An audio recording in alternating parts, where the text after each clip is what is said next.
What up, world? Thanks for tuning in to this week's installment of The Av. YOLO Av. YOLO! As always, I'm Dwayne Langham, your host, author, and narrator for the discussion. This week, everybody, we're going to do things just a little different.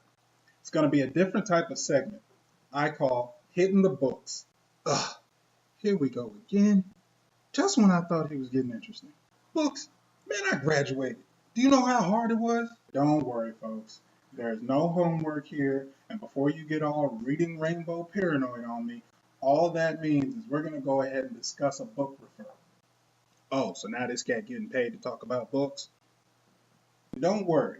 This is just my completely unbiased opinion. I'm in no way associated with the author or the book themselves. With these segments, like everything else about the Av, I'm just trying to get people educated and talking about things that can better their lives.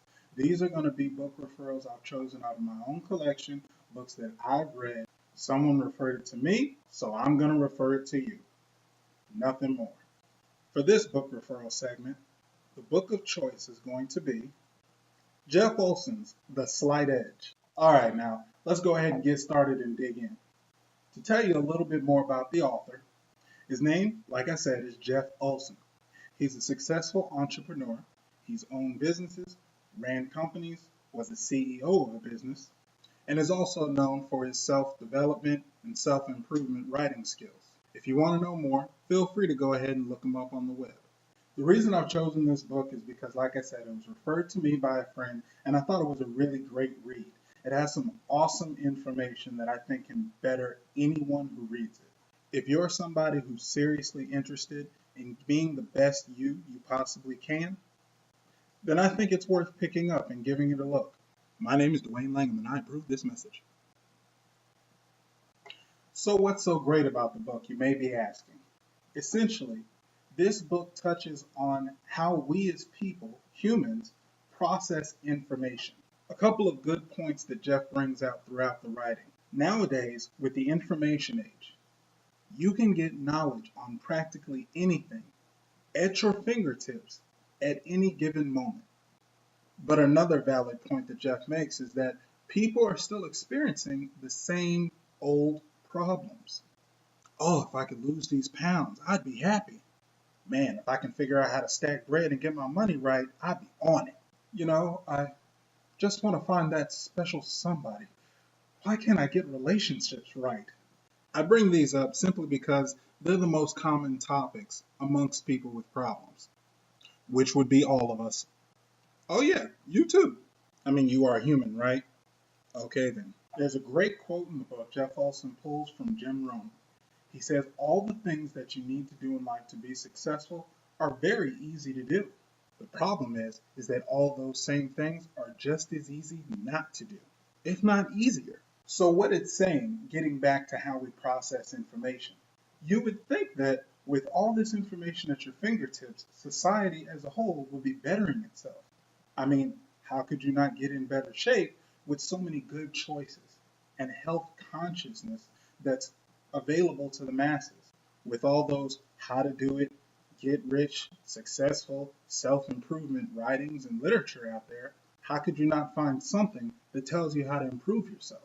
And of course, the age-old question of how to make money, there are a multitude of options, a multitude of vehicles, and you can literally pick up a book for dummies that will tell you how to do it step by step. So why is it, with such a plethora of information out there, that people still aren't finding a way to solve their problems and make their dreams come true? Well, on that take, Jeff believes that it's because of those slight edge decisions. As he explains, the slight edge is really referring to those small, mundane choices that we're all making hundreds, if not thousands of times a day. On the outside, it may not appear like anything's really happening at all. From that first one or two steps, you may not even notice. But just as the example of compound interest, which he does talk on in the book, over time, those steps add up to come to an end result that leads to success. The whole concept behind the slight edge is that you can't sit still. There's no such thing as complacency. You're always striving to go up or sliding back down. On the surface, people may not even notice the things that are taking place, those very small changes. Heck, they may be so small, you may not even notice. All right, so what does all this mean and how can I even use it? Why should I really pick this thing up? So let me give you a real life example. Let's say, for instance, we take two subjects. We'll just call them Subject A and Subject B. Both subjects want to become financially successful. And we're going to discuss how both of them, possibly even subconsciously, will be using the slight edge to either reach their dreams or their demise. Now, we'll start with Subject A. Subject A is so serious that they start picking up a book, reading no more than 10 pages a day. Subject A also decides to reach out and find some new association. They start looking for friends who are successful, living the lifestyle that they want to live. And then we'll just say also, Subject A steps out to join new groups, possibly online communities that allow them to get their voice out, communicate with others, and get some ideas and feedback from what other people are doing. Now, back to Subject B. They want it, they say they want it, or at least they think they want it. Subject B gets up and goes to the same job, working the same hours, and only has the same 24 hours a day. Now, instead of bettering themselves, Subject B makes the decision to keep putting off getting started on reading that book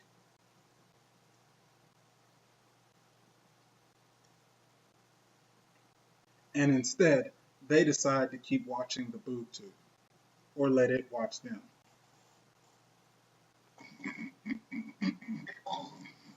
Not only that, Subject B is still hanging out with their same old crew from high school.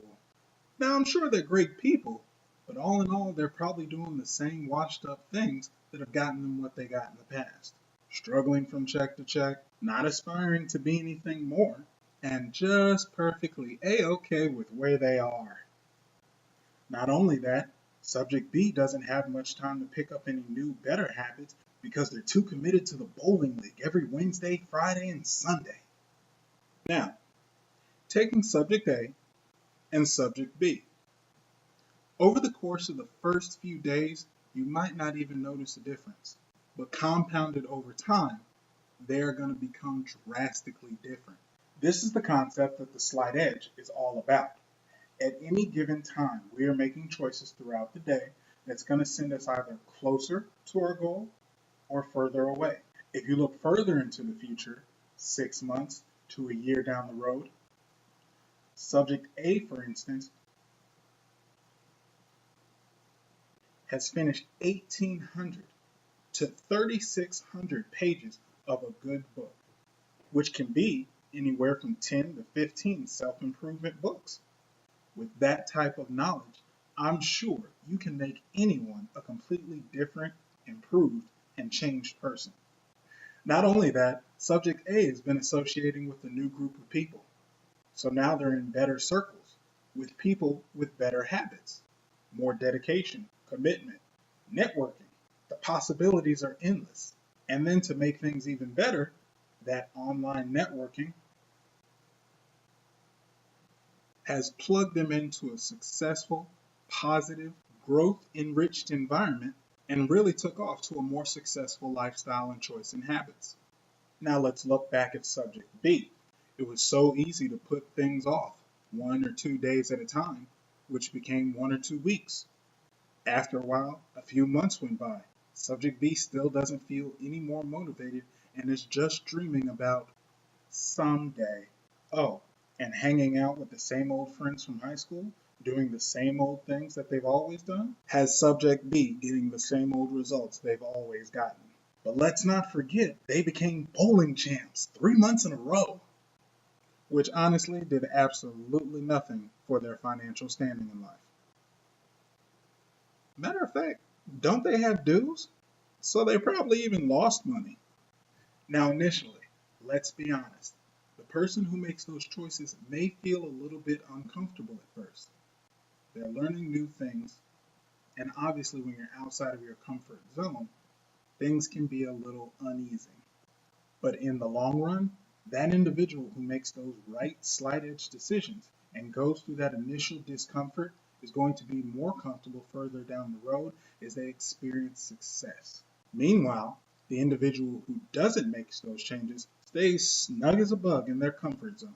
However, further down the road, they're going to be quite uncomfortable when they realize their financial situation, their health, their relationships haven't made any change or improvement whatsoever.